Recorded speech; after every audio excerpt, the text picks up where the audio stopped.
Hello all, in today's video I just want to share with you all this shelf that I just set up for Nate, and this is kind of Montessori inspired. Is that he can do the activities that are on the trays or baskets and little cups and stuff, and then he can bring them over to his table, perform the activity, and then bring the tray or basket back to the shelf once he's completed each activity. And these activities are fall and kind of Halloween, Thanksgiving little activities that I had the items at home, and I thought I could give you some ideas in case you had similar activities in your homes. So this first one here, I wrote out some fall words on index cards, and then I just gave him some of these little eraser letters, and it's just for him to match the correct letter to the card. This. Another way to do this activity is you could actually laminate these and provide your child a dry eraser marker, and then they can practice their writing skills as well. I just placed it on a fun little trolls plate from Dollarama, and the letters are in an old Foss water cap. So over here we have this Melissa and Doug puzzle, and I just pulled out this one because I thought it was super cute with the little dog on there, and the trees in the background are all like nice fall colors, a bright orange color. And then back here we have 3 puzzles, and this came from a set from Winners, and these are sequencing puzzles. So the ones I pulled out are an acorn to an oak tree, apples to make an apple pie, and then the other one I pulled out is a bee to you enjoying honey. So right now it's the time of the year where the bees hives are being harvested for the honey, so I just included those 3. And then in here I have some of the Melissa and Doug wooden puzzles, and the ones I pulled out were A for apple, and my son could just match them up, and they're all mixed up in here. And then some other ones I pulled out were the ones that had like images that were fall, so leaves, acorns, even have candy. And these ones are counting ones, and he actually has to count the items and match the correct number to them. And these are self-correcting, so he actually has to match the correct one or it won't fit together. And then over in this one here are some cards that are rhyming words, and then there's also like a tractor to a farmer and matching the occupation. There are some other ones where it's like there's a farmer one, but there was ones with animals and birds on them, so matching the adult animal bird to the baby bird, so or animal. So I just included those, and those are sitting in fun little bushels that came from a color fruits and vegetable game from Walmart. Let's take you up to the second shelf. So this card here I got from my local drugstore, and it came with 3 little finger puppets sitting in the pumpkins.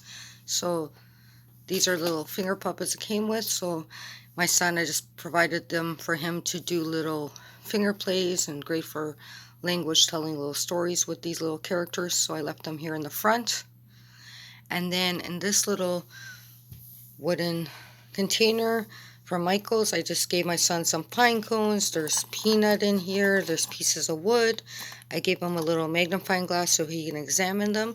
But I also gave him his microscope from, I found this for like $10 at Once Upon a Child, and this one lights up so he can look through and look at them in there as well. And then I have this game here. I think this was from the Learning Resource game, and I think it's like the Veggie Farm. It has different cards and different little pieces of vegetables. I just pulled out the card that had the corn and the pumpkin. These also come in like, I think, a purple color, the little figures, but I just pulled out the green, red, orange, and yellow ones and gave him 2 little bushels. So he's just to sort the pumpkins from the corn and put them in the correct little baskets there. And then this, it's like a little fun fine motor game, so he can decorate these little pine cones. And I just gave him some orange and lime green rubber bands, and he can just wrap them around, so using his motor skills to decorate the little pine cones. There are 2 fun books. They're both like touch and fill books. Just have images for fall in this one and talking about, so again, great for language skills. and identifying the pictures. And then this one's kind of the same thing, but this was not touch and fill. And this one is just, again, just images for Thanksgiving. And I can also read this to him if he wants me to. But I'm kind of setting up these activities more for him to do independently. So I'll just take you up to the last shelf. And on the last shelf up here, I just have this tray with a skeleton.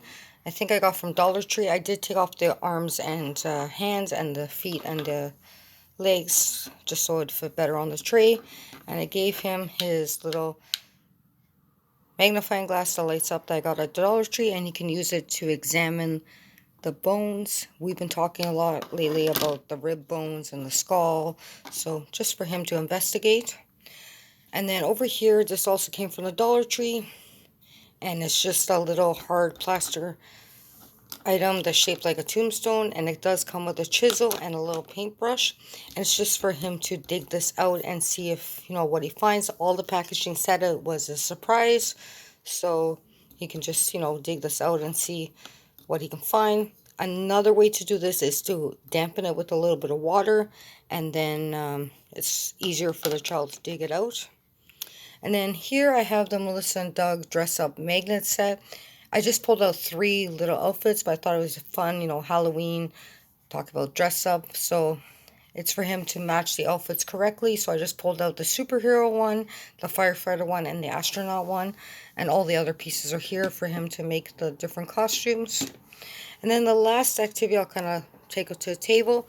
So this is from a Disney matching game, and I pulled out the ones that look like superheroes, and then I have Woody and different princesses, typical costumes that children would wear for Halloween, and I just lay them down like this, and then he has to find the correct matches and then put them back in the basket. So he would flip these two like this, and that would be wrong, but then if he flips these two over, then he can place them back in the basket like that.